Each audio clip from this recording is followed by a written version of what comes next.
আসসালামু আলাইকুম viewers, welcome to mother cooking channel. আজকে আমি আপনাদের সামনে উপস্থিত হলাম শীতকালীন সবজি ফুলকপি রেসিপি নিয়ে। আজকে আমি আপনাদেরকে টমেটো দিয়ে ফুলকপি রান্না করে দেখাবো। আর টমেটো দিয়ে ফুলকপি রান্না করলে এই ফুলকপিটা খেতে যে এত ভালো লাগে তা আপনারা একবার রান্না না করলে কখনোই বুঝতে পারবেন না। চলুন তাহলে রেসিপিটা দেখে নেওয়া যাক। এখানে আমি একটি মিক্সচার নিয়ে নিয়েছি। এখন আমি এর মধ্যে দিয়ে দিচ্ছি পেঁয়াজ 1/3 কাপ, দিয়ে দিচ্ছি রসুনের কোয়া 1 টেবিল চামচ, আদা এইরকম ছোট একটা টুকরা। এখন আমি মিক্সচারের ঢাকনা লাগিয়ে দিচ্ছি এবং এগুলোকে খুবই ভালোভাবে ব্লেন্ড করে নিব। আমি বেশ কিছুক্ষণ সময় এগুলোকে খুবই ভালোভাবে ব্লেন্ড করে নিয়েছি। আর এই সময় কিন্তু পেঁয়াজ আদা রসুন খুব ভালোভাবে পেস্ট হয়ে গেছে। আর আমি এখানে অফ ক্যামেরাতে আদা রসুন পেস্ট করার সময় প্রায় 1/4 কাপের মতো পানি দিয়ে দিয়েছিলাম, তাই এই পানি দেওয়ার ভিডিওটা আমি আপনাদের সাথে শেয়ার করতে পারিনি। এখন আমি চুলার উপর একটি কড়াই বসিয়ে দিচ্ছি, দিয়ে দিচ্ছি ফুলকপি। আমি এখানে প্রায় 6 থেকে 700 গ্রামের মতো ফুলকপি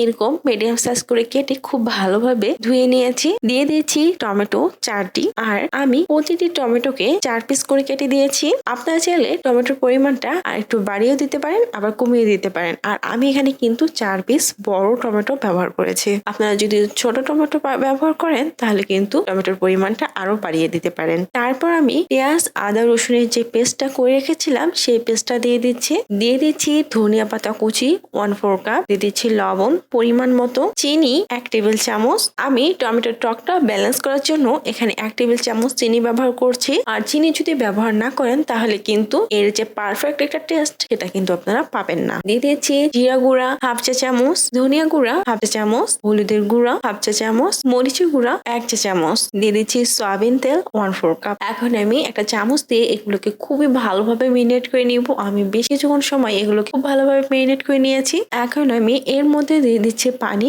আর আমি প্রথমে যে মিক্সচারের মধ্যে আদা রসুনের পেস্ট করেছিলাম সেই মিক্সচারটার মধ্যে পানি দিয়ে এই পানিটা মিক্সচারটা ধুয়ে এভাবে পানি দিয়ে দিচ্ছি। তারপর আমি আরো 1 কাপের মতো পানি এর মধ্যে দিয়ে দিয়েছি।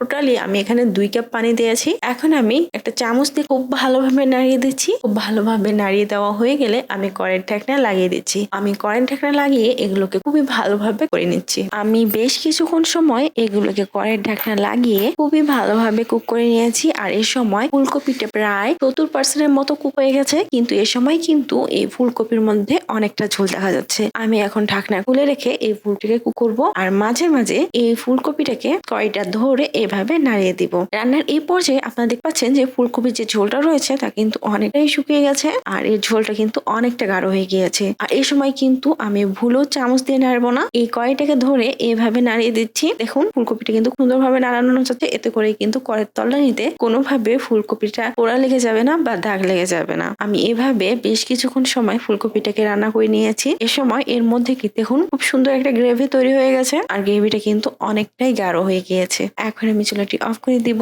দেখুন কত অল্প সময়ে কত মজাদার একটা খাবার তৈরি হয়ে গেল।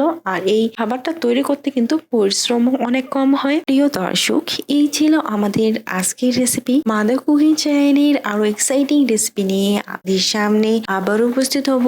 ভিউয়ার্স, আপনাদের সকলকে অনেক অনেক ধন্যবাদ জানাচ্ছি পুরোটা সময় আমাদের সাথে থাকার জন্য। আমি উইশ করব আপনারা সবাই ভালো থাকেন, সুস্থ থাকেন এবং মাদার কুকিং চ্যানেলের সাথে থাকবেন। এই চ্যানেলে নতুন হয়ে থাকলে চ্যানেলটি সাবস্ক্রাইব করুন এবং ভালো লাগলে লাইক কমেন্ট ও শেয়ার করুন। ধন্যবাদ।